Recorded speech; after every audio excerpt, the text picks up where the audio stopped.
আসসালামু আলাইকুম। এই বাক্যগুলো লক্ষ্য করুন। আমি বরং একটি গাড়ি কিনি, সে বরং স্কুলে যাক, আমরা বরং প্রতিবাদ করি। এই যে যেরকম বাক্য দ্বারা বোঝাচ্ছে যে কেউ বেটার হয়ে কোনো একটি কাজ করুক, আমি বা অন্য কেউ বরং কোনো কাজ করুক, এইরকম বাক্য তৈরি করার সময় আমরা হেড বেটার ব্যবহার করব। হেড বেটার এবং হেড বেটারের পরে ভার্বের প্রেজেন্ট ফর্ম বসবে। তো আমি এই বাক্যগুলো ট্রান্সলেশন করি। আমি বরং একটি গাড়ি কিনি, তাহলে এখানে সাবজেক্ট হচ্ছে আমি, তাহলে এটা হবে আই হেড বেটার, এবং ভার্ব হচ্ছে আমাদের কিনা, তাহলে কিনার ইংরেজি হচ্ছে by. I had better by a car, আমি বরং একটি গাড়ি কিনি। সে বরং স্কুলে যাক, তাহলে সাবজেক্ট হচ্ছে সে, তাহলে হি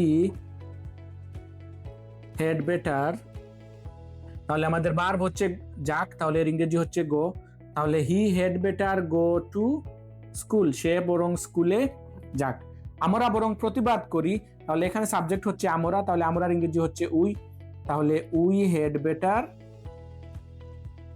আর প্রতিবাদ করার ইংরেজি হচ্ছে প্রোটেস্ট, তাহলে উই হেড বেটার প্রোটেস্ট, আমরা বরং প্রতিবাদ করি।